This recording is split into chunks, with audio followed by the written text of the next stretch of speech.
যেটা আমরা মূলত অনেকজনে জিএসএক্স-এ লাগাই হলো নুই ফুট রেস্ট। দেখতে পাচ্ছেন নুই ফুট রেস্ট, এই যে দেখতে পাচ্ছেন এখানে ক্লাম দিয়ে বসানো ফুট রেস্ট।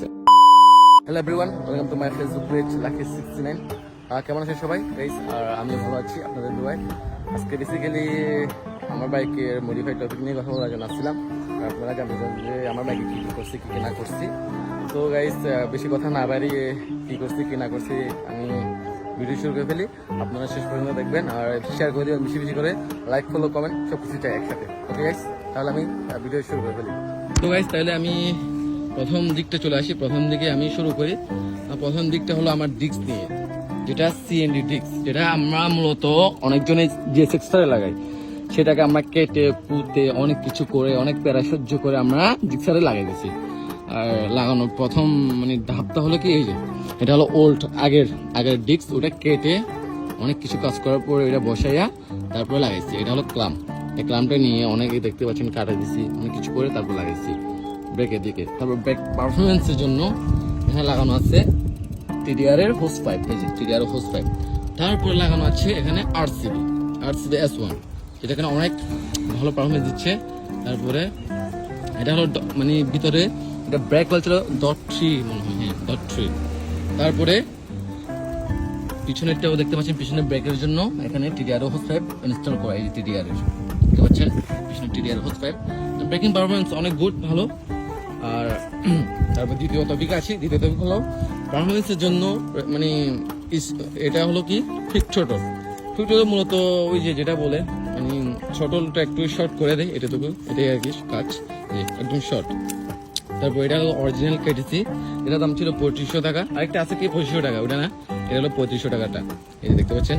আর আমি চাপা চেঞ্জ করে নেই, চাপাটা স্টকটা আছে কারণ আমি স্টক চাপাই পছন্দ করি। আর সেকেন্ড হলো কি টায়ারের নিয়ে, এটা হলো কি অ্যাপোলো, যেটা দিয়ে আমরা ধুমধাম কর্নারিং মারি। এই যে অ্যাপোলো, আর পিছনেরটা আমি দেখাই, এই যে অ্যাপোলো টায়ার, এই যে অনেক বড় সাইজটা, অনেক বড় অ্যাপোলো। আর এখানে আমার ওই এখন 20 দিনে একটা মাঠগার্ড, শার্প পাওয়ারের মাঠগার্ড। তারপরে দ্বিতীয় টপিকে আছি। দ্বিতীয় টপিক হলো কি আমার হেডলাইট। এটা হলো হেডলাইট ব্ল্যাক পেপার করা, তার ভিতরে ডিআরএল ইনস্টল করা। আগেরটা ছিল ভিতরে, ওইটা ক্র্যাশ করার পরে ভেঙে গেছিল, সেই জন্য আমি নতুন হেডলাইট লাগাইছি। এটা হলো বাইরের ডিআরএল করা। আর এখানে মোটোজিভ একটা স্টিকার, বুঝেন তো। তারপরে আর কি, তারপর এখানে FNM এর ফগ লাইট দেখতে পাচ্ছেন দুইটা, অনেক আলো, এগুলা অনেক অনেক গুড। FNM এর ফগ লাইট অনেক আলো। তারপরে দ্বিতীয় টপিকে আছি। দ্বিতীয় টপিক হলো কি আমার ফুট রেস্ট নিয়ে। এটা হলো নুই ফুট রেস্ট, দেখতে পাচ্ছেন নুই ফুট রেস্ট, এই যে দেখতে পাচ্ছেন এখানে ক্লাম দিয়ে বসানো ফুট রেস্ট। এটা হলো এরো, এটা মনস্টার এডিশন, এই যে ফোল্ড করা যায়। আগেরটা ছিল ফোল্ড করা যায় না, এটা নুই মনস্টার ছিল আগেরটা, রেসিং প্রযুক্তির এরকম ছিল, এটা ফোল্ড করা যায় না, ওটা ক্রেশের জন্য ভেঙে গেছিল, যখন ক্রেশ করছিলাম তখন ভেঙে গেছিল, ওটা ফোল্ড করা যায় না। এটা হলো ফোল্ড করা যায়, ফোল্ডেবল, এই দেখতে পাচ্ছেন ফোল্ডেবল। এটা অনেক কাজের, এটা আমরা যারা কর্নারিং করি তাদের জন্য অনেক সুবিধা। তারপর পিছনে এই টিডিআরে, তারপর এখানে আছে একটা ববিক R6 এক্সজস্ট, যেটা কিনা ডিবি কালার লাগানো। আগে ছিল R1M এর, ওটা খুলে ফেলছি কারণ হলো কি ওটা অনেক লাউড ডিবি কালার ছাড়া, সেই জন্য অনেক বকাঝকা খাই, বুঝেন তো। আর এখানে আমার লাগানো আছে উইংস দুইটা, এই যে উইংস, এটা লুকসের জন্য একটু সেরা লাগে, দেখতে পাচ্ছেন লুকস, এই যে উইংস। তারপর এখানে ওই যে এটা কি বলে এটা কি বাইশন নাকি ঠিকটা বলছে, এগুলাই লাগাইছি উইংস। তারপরে আমার গ্রিপ আছে নাগামাকি নাকি ঠিকঠাক গ্রিপ আসছে, নাগামাকি অনেক সফট, এটাই। ওখানে সুইচ, সেগুলোই। তারপরে কি আমার পিছনের সিট কাউল, আমি সিঙ্গেল মানুষ, সেই জন্য পিছনে সিট কাউল লাগিয়ে ফেলছি, কারণটা হলো আমি পিছনে কাউকে বসে না, আমি সিট কাউল বসে সিট কাউল দিয়ে চালাই, কারণ আমি সিঙ্গেল মানুষ, কোনো গার্লফ্রেন্ড নেই। পিছনে যদি কোনো মেয়ে বসে ওটা ইউজ করতে পারবে না। আমি আমার ইঞ্জিন নিয়ে কথা বলি।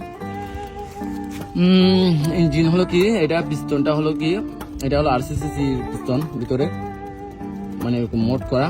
আর এটা হলো কি প্লাগ, এই প্লাগটা হলো ব্রিক্সের প্লাগ। আর দেখতে পাচ্ছেন এনজিকে রেসিং কেবল, প্লাগ কেবল।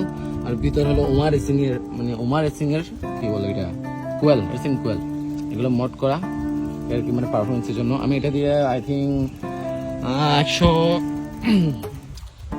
138-39 এরকম পাইছিলাম এই বাইকটা দিয়ে। তারপর গাইস কই আসি, এতে তো মডিফাই করা টুকিটাকি এগুলা। আর আমার এখানে আছে এই যে মগজি ইন্ডিকেটর, এগুলো মগজি ইন্ডিকেটরগুলো এখন আছে। আর আমি নেক্সট ডিস্ক খুলে ফেলবো, ডিস্ক রাখবো না, আর নতুন ডিস্ক লাগাবো পিএসএম এর। এটা সিএনজি তেমন ভালো পাচ্ছি না, আমি পিএসএম এ লাগিয়ে ফেলবো। আর এই যে ব্যান্ড সব একজোস এগুলাই। সো গাইস ভিডিওটা এখানে শেষ করে ফেলবো।